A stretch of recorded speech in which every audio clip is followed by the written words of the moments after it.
and gentlemen, this is a new episode of Windows. Today we are going to discuss a new era in the United States. In exactly 8 days, to be accurate on the 20th of January, Donald Trump is going officially to occupy the White House and to be the President of the United States officially after Barack Obama. I think he is going to be number 45, and I think it's going to be a new era, but many, I'm not here speaking about the political analysts or experts, but even the layman in the street would say that Donald Trump of the presidential campaign is not going to be Donald Trump, the President of the United States.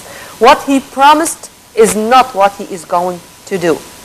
Is that true? We do have two prominent guests here to answer this question and more. We do have His Excellency Ambassador Mohamed Tawfiq, our former ambassador in the United States. Hello, sir. Hello, good evening. And Dr. Salah Abdullah, our political analyst. So, if you permit me, sir, I'm going to start with Dr. Salah. Dr. Salah, the United States is a country of institutions, and it's not a one-man show issue, meaning that the president is going to be the sole responsible for everything or the one who is leading the policy or policies, to be accurate, of the United States. How do you see Donald Trump? Is he going to be the same Donald Trump of the presidential campaign, or the case is going to be totally different after the 20th of January? Well, it will not be totally different, but it will be partially different. Okay. What's going on in the United States, if we look larger scope, look to Europe, there is a change in the environment. The right wing is going up. Le Pen today is going to meet in France. Yes, and she is going to meet Trump. There is a meeting between Le Pen and Trump. What is going on is a change in the environment, and this change in environment will affect many things. Number one, the life of the immigrants in Europe and the United States will not be easy. The number of the immigrants will be decreased. The illegal immigrant will be very hard, and there will be fight against it. And I think the wall, he said that it will be built between Mexico and the United States, is true, and he will do it. So part of what he promised, he will do. He will change the policy of the United States from the policeman of the world to the first trader in the world. You have to pay for everything. You need your security, you have to pay. You need to be supported by the United States, you have to pay. You need any help from nothing free. Nothing free. Meaning that he is going to run the presidency of the United States with the mentality of a businessman? Yes. Yes. That's it? Yes. This is what you're saying? saying? Change the politics to a business. To a business, not to a morals. This is another side of the coin. The question of the human rights, the question of democracy, he will speak about it, but it will not be important for him.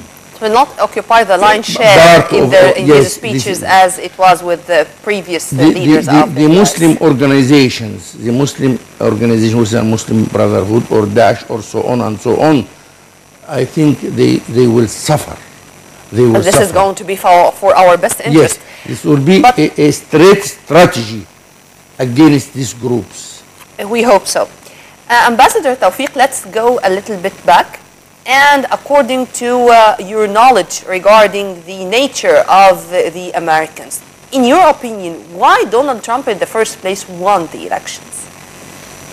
I think that the political establishment in the United States is passing through a serious crisis. And the election of Mr. Trump is one of the outcomes of the widespread dissatisfaction among Americans with the establishment as a whole. Exactly where the elements of change will come still remains to be seen. It is, I think, at this stage premature to predict what the next administration will or will not do. But let me put my question in other words. Those who voted for Trump, was it for the sake of Trump as a person? I mean, with his characteristics, with his way of leading his business, or because of refusing Hillary Clinton, as many Americans and many political experts from all over the world, in fact, think or see that Hillary Clinton is going to be no more than an extension of Obama's way of dealing with the surroundings, whether inside or outside? Well, I personally would not agree that had Secretary Hillary Clinton won, she would have been an extension of the Obama administration. But she would certainly have been a representative of the establishment. And the rejection, we should keep in mind that Secretary Clinton won the popular vote. So she still got a lot of support. But as the electoral system in the United States works, it was Mr. Trump who actually ended up winning. But the momentum that Trump comes with basically is a wave of anger and a wave of dissatisfaction towards the establishment and how things are run in the United States at the moment. Dr. Abdullah, Donald Trump is doing things, or his choices for those who are going to be his men, even worldwide, is very much significant. And let me start with a very important post, which is the American ambassador in Tel Aviv. He is a hardliner, an attorney who is really supporting the illegal even settlement activities in the Palestinian territories. And there were rumors or media reports, to be accurate, right after this choice, that America is going to move its embassy from Tel Aviv to Jerusalem. So how do you see this start? Really, I think he will try to do that unless the Palestinians and the Arabs find a way and policy to let him think again. He will do it. He is coming and is rushing, and his relation with Israelis is very strong than Obama. He will try to give Israel more than the others. So the Palestinians here and the Arab countries, if they didn't find a way to discuss the American administration before he starts this step, I think he will do it, and it will be a very serious step. But he is still he wants to do it. He is not just a political game during election. No, because if you look to how he chooses his assistant, you will find them extremes. All of them are extremes. So by this mentality, this means that he will do it. So unless the Palestinians try, unless the Arab try, through the United Nations, through the Security Councils, through the meetings with the new administration, trying to explain the problems which is happening, I think efforts is needed to stop this step. Let's cross our fingers and to know what's going to happen in the coming days. But Ambassador Tawfiq, whenever it comes to the choices of Donald Trump and the one who was nominated to head the CIA, even before going to the White House, there are disputes, and disputes which are in public. I mean, it's not in closed doors. With what Mike Pompeo saying and the reaction of Donald Trump, it seems that there is something new. And as I picked this title for our episode, A New Era for the United States.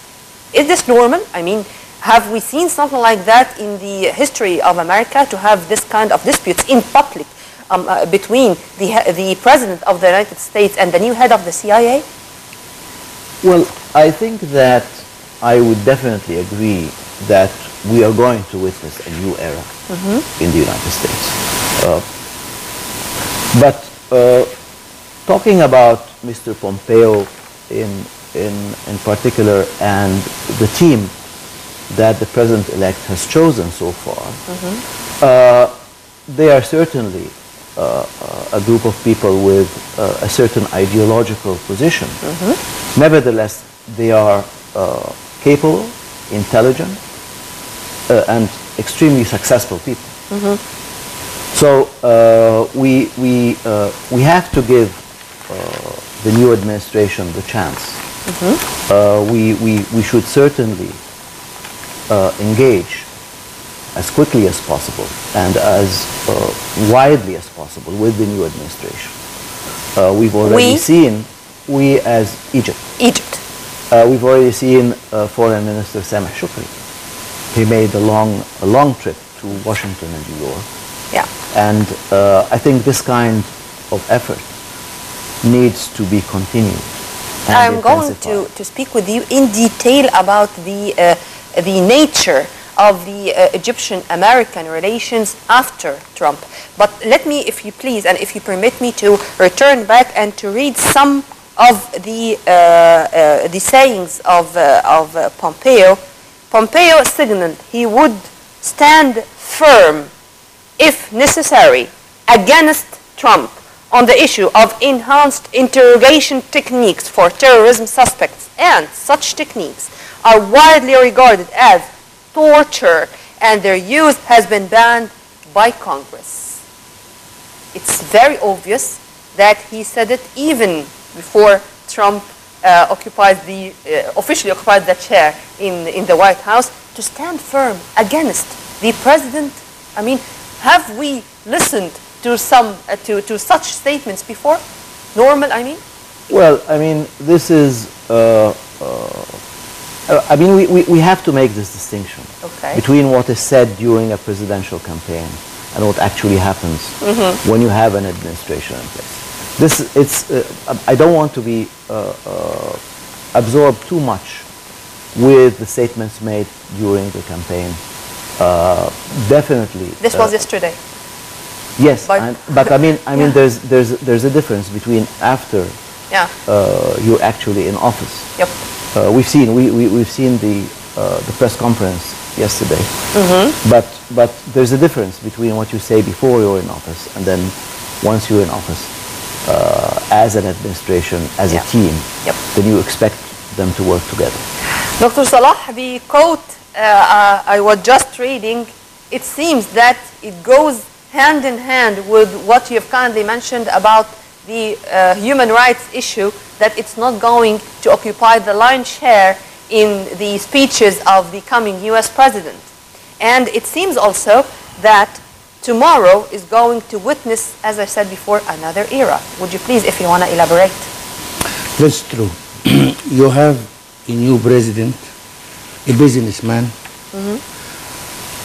His address to the people, because of the high percentage of unemployment in the United States, that he will push the companies to invest inside the United States, to have more chance for work, for employment. So he has a look, another economic look, another way of dealing with the problems. So this kind of president, of course, he will have new ideas. It will be changed. And these new ideas will find struggle. It will find a resistance from the bureaucratic system inside the country. You know, the United States is a bureaucratic country, more than us. Yes. And That's why these new ideas will find a very hard, there will be a very hard situation. But as I said, partially, part of what he say, he will do. But there is another part which, of course, he will not be able because of the, you know, many things needed to be in his account. Yeah, the Pentagon, the Army, the CIA, many things, many organizations here. The idea of this organization is very important. But part of what he say is in his hand. The matter of employment, the matter of the business, the pressure on the companies to invest in the United States. This very easy for him to do.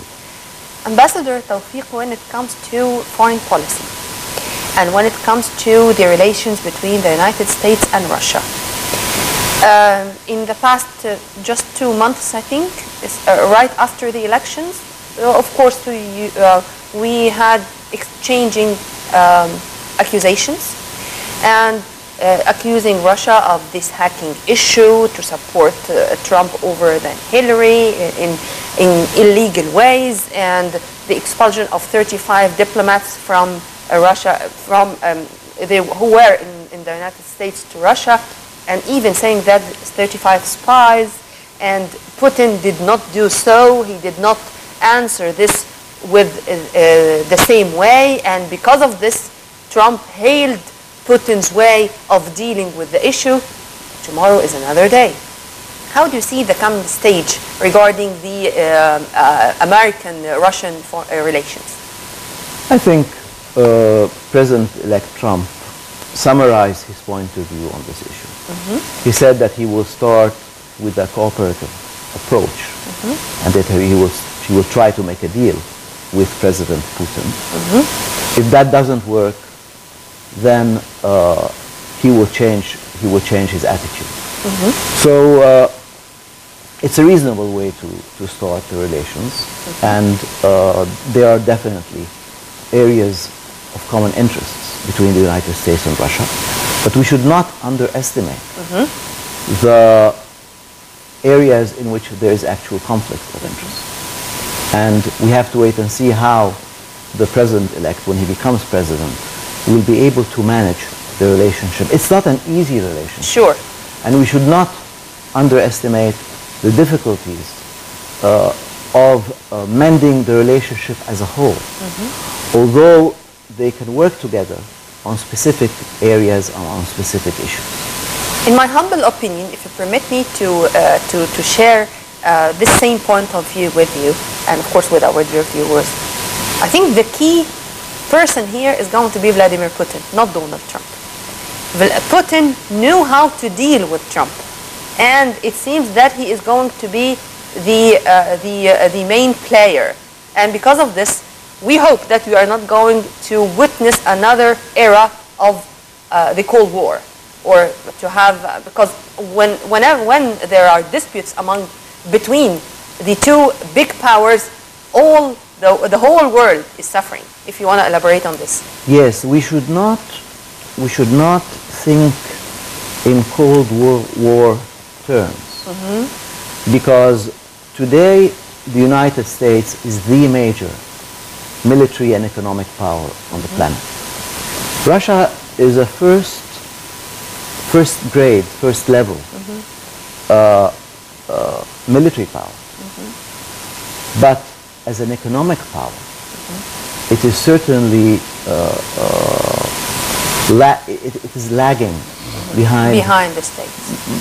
Behind not only the States, but behind many other countries in the world. It was a month ago when the Russian Parliament was discussing the budget deficit of 2016. So amen to that. So Russia is not in a position to start a new Cold War with the United States. We should keep that in mind. So what Russia is trying to do really is to protect what it considers to be its vital interests. Sure. Looking at Russian policy from the Middle East, we sometimes